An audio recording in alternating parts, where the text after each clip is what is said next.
जो major pre existing disease हैं जो इम्पैक्ट डालती हैं प्रेगनेंसी में, वो है डायबिटीज़ है, जिसमें मैक्रोसोमिया हो सकता है, फीटल ग्रोथ रिटार्डेशन हो सकता है, कंजेनिटल मेनिंजाइटिस, हाइपरटेंशन की प्री एक्लेम्सिया हो सकता है, रीनल डिजीज़ में ये सब हो सकता है।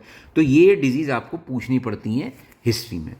ड्रग हिस्ट्री आप ये देखो भैया, कोई ड्रग तो नहीं है, क्योंकि प्रेगनेंसी में अगर पेशेंट ने स्टेरॉयड लिया है तो दिक्कत हो सकती है। कोई और दवाइयाँ तो नहीं, कोई होम्योपैथिक हर्बल मेडिसिन तो नहीं ली।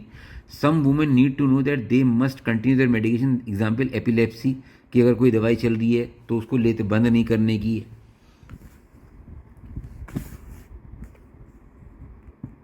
ठीक है जी। अब फैमिली हिस्ट्री में देखोगे that impact on the health of the mother in pregnancy, ये सब मतलब ये तो तुम अपने आप पढ़ लोगे, इसमें कोई। अब ऑप्स का जो एग्जामिनेशन है, वाइल इंक्रीजिंग मैटरनल वेट और हाइट सबसे इंपॉर्टेंट है। Women with a body mass index and less than 20 are at higher risk of fetal growth restriction and increased perinatal mortality. In the obese women, the risk of gestational diabetes and hypertension increase. तो इसलिए BMI ज़्यादा कम होना भी और ज़्यादा तो होना तो खैर गलत आफत है ये।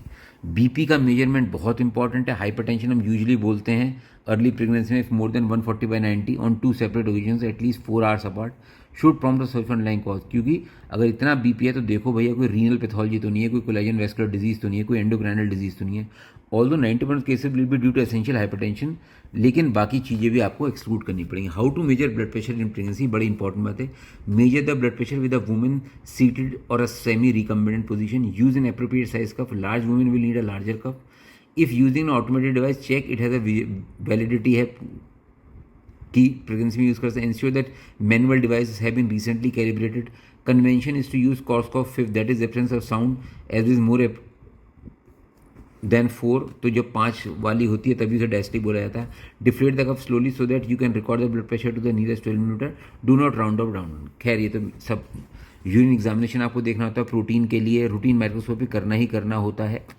जनरल मेडिकल एग्जामिनेशन आपको सब देखना है, cardiovascular, breast examination, pregnant abdomen का एग्जामिनेशन भी करना है। सबसे पहले आपको इंस्पेक्शन करना है कि शेप देखो यूट्रस की, कोई एसिमेट्री तो नहीं है। फीटल मूवमेंट देखो। फीटल मूवमेंट जब प्रेग्नेंट लेडी जो है वो यूजली सेकंड वीक ट्राइमेस्टर में बताती है, 3rd मंथ के बाद, उसे क्विकनिंग बोलते हैं। जब फीमेल जो अपने बच्चे के मूवमेंट को असेस कर पाती है उसे क्विकनिंग बोलते हैं।